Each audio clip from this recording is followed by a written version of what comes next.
नमस्कार। देखो, बहुत तरह के मन में प्रश्न आते हैं। बहुत प्रश्न आते हैं कि जीवन में शांति नहीं है, पैसा नहीं है और क्यों नहीं है। पहली बात तो आप ये समझ लो, इस सृष्टि पर जिस भी विषय की आप चिंता करेंगे, वो चीज़ें आपके जीवन में घटने लग जाएँगी।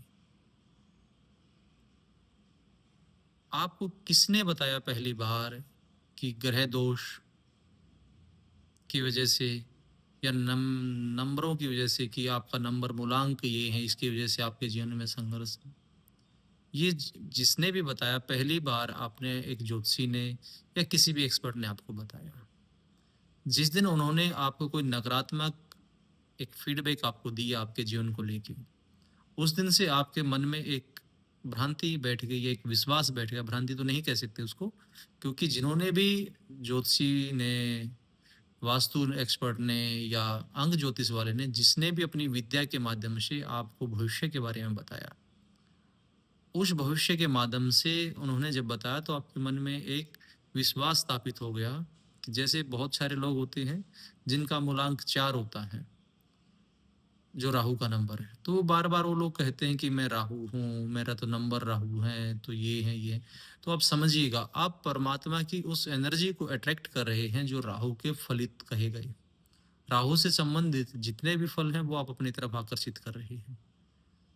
आपके पास 2 मन हैं, 2 शरीर हैं, एक स्थूल शरीर, एक सूक्ष्म शरीर, एक जागृत मन, एक सूक्ष्म मन, एक कॉन्शियस माइंड, एक सबकॉन्शियस माइंड। आप जो सोचते हैं, जो बोलते हैं, वो हर एक शब्द आपका सूक्ष्म मस्तिष्क, आपका सूक्ष्म मन ग्रहण करता है। जो भी भावनाएँ आप वहाँ तक भेजते हैं, वो अपना काम करती हैं। अगर आप किसी विषय को लेकर बहुत ज़्यादा चिंता करते हैं, तो निश्चित रूप से उस विषय से संबंधित समस्याएँ आपके जीवन में वृद्धि को प्राप्त होंगी। जो लोग ज़्यादा वित्तीय समस्याओं से जूझ रहे हैं, उसका कारण ये नहीं है, कदापि भी ये नहीं है कि किसी ग्रह ने आपको वित्तीय समस्या दे रखी है या किसी अंक ने आपको वित्तीय समस्या दे रखी है। पहली बार हो सकता है किसी ग्रह ने आपको ये संकेत दिया हो कि ये कुछ समय है जो आपको वित्तीय समस्या देगा, या कोई अंक ये आपको प्रदर्शित कर रहा है कि कुछ समय के लिए, कुछ काल खंड के लिए आपको वित्तीय समस्याओं का सामना करना पड़ेगा। लेकिन उस समय के बाद भी अगर आपको वित्तीय समस्याओं का सामना करना पड़ रहा है, तो आप ये समझिएगा कि आपने जो समस्याएँ फेस की हैं, उसका डर आपके मन में कहीं न कहीं बैठ गया है, उसने अपना घर बना लिया है, वो स्थिर हो गया है। जिसकी वजह से आप लगातार इन समस्याओं से जूझ रहे हैं, क्योंकि आपने अपने अवचेतन मन को, अपने सूक्ष्म शरीर को ये निर्देश दिया है कि आपकी ये समस्याएँ हैं। जैसा आप फीड करेंगे, जैसा आप भोजन देंगे उन विचारों का, वो आपके जीवन में वैसे ही ग्रोथ करेंगे। जो बीज आप बोएँगे, वो ही अंकुरित होकर वृक्ष और पेड़ बनेंगे। जैसे विचार आप रखेंगे वैसे ही होगा। अगर आपके मन में कोई घबराहट है, तो निश्चित रूप से वही घबराहट आपको परिणाम के रूप में प्राप्त होगी। तो ये बहुत विचारणीय विषय है। आप जो चाहते हैं अपने जीवन में, केवल वही सोचें। आप ये ना सोचें कि ये हो रहा है, क्यों हो रहा है। जितने भी सिद्धांत, चाहे वो किसी भी धर्म में, किसी भी संस्कृति में, किसी भी गुरु ने स्थापित किए हैं, सब पर एक ही काम होता है, आपका अपने विचारों पे काम करना, आपका अपने मस्तिष्क पे काम करना। इस ब्रह्मांड में मस्तिष्क से बड़ी कोई शक्ति नहीं है, आपके विचारों से बड़ी कोई ताकत नहीं है। आप स्वयं ब्रह्मा, विष्णु, महेश हैं। आपको केवल इतना ही संकल्पित करना है कि मैं ही शिव हूँ, मैं ही विष्णु हूँ, मैं ही ब्रह्मा हूँ। वो सारी शक्तियाँ केवल सोचने मात्र से आपके अंदर समाहित हो जाएँगी।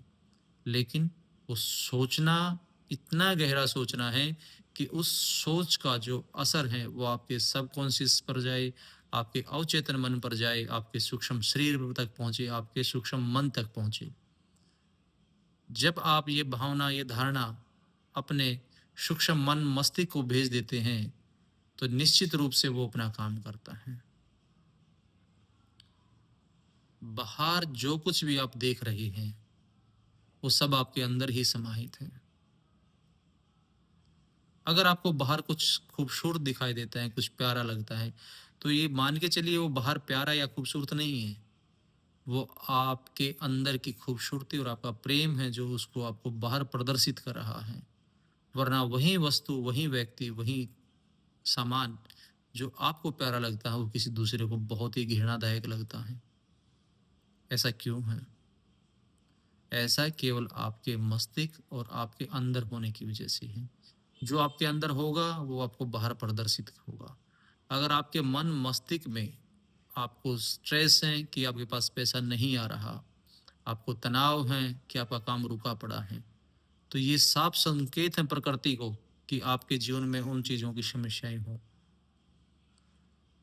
अपने संपूर्ण शक्ति को, संपूर्ण विचारों को अपने मस्तिष्क पर सबसे पहला काम यही है कि आप काबू पाएँ, उनको मजबूत करें। जो जीवन में आप कभी नहीं चाहते कि ये घटना घटे या ऐसा कुछ हो, तो उसके बारे में कभी भी नहीं सोचना।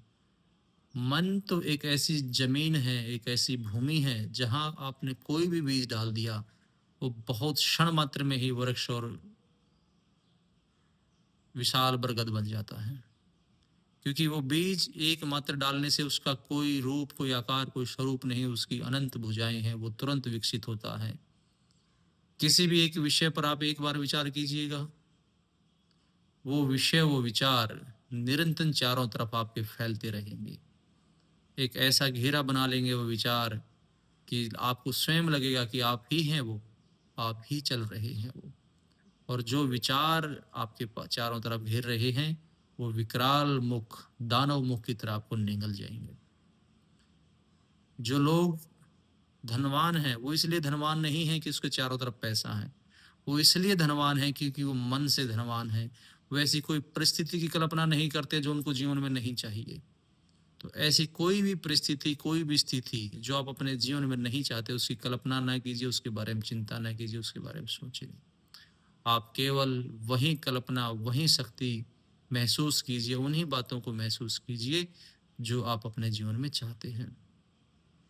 इसका उदाहरण अगर आप समझना चाहते हैं, तो मन की शक्ति, मस्तिष्क की शक्ति को समझना चाहते हैं, तो मस्तिष्क पर काम कीजिए। टेलोपैथी क्या है? आप यहाँ बैठे हैं और अपने मस्तिष्क के द्वारा कोई संदेश हजारों मील दूर बैठे किसी शख्स को दे सकते हैं। ये आपके मस्तिष्क की पावर है। आप थोड़े से अभ्यास के बाद आप सोचते हैं कि मेरे सामने जो बैठा है उसकी गर्दन में खुजली हो रही है। आप इस भाव को निरंतर प्रबल कीजिए कि मेरे जो सामने बैठा है उसकी गर्दन में खुजली हो रही है। बस एकाजित होकर विश्वास कीजिए कि जो सामने बैठा है उसकी गर्दन में खुजली हो रही है। आप देखेंगे कि क्षण भर में ही वो अपनी गर्दन पर खुजली करने लगेगा। ये आपके विश्वास और आपके मस्तिष्क की ताकत है। जब आप अपने मस्तिष्क की ताकत पर आप विश्वास रखेंगे, तो ऐसी कोई परिस्थिति, कोई घटना नहीं है जो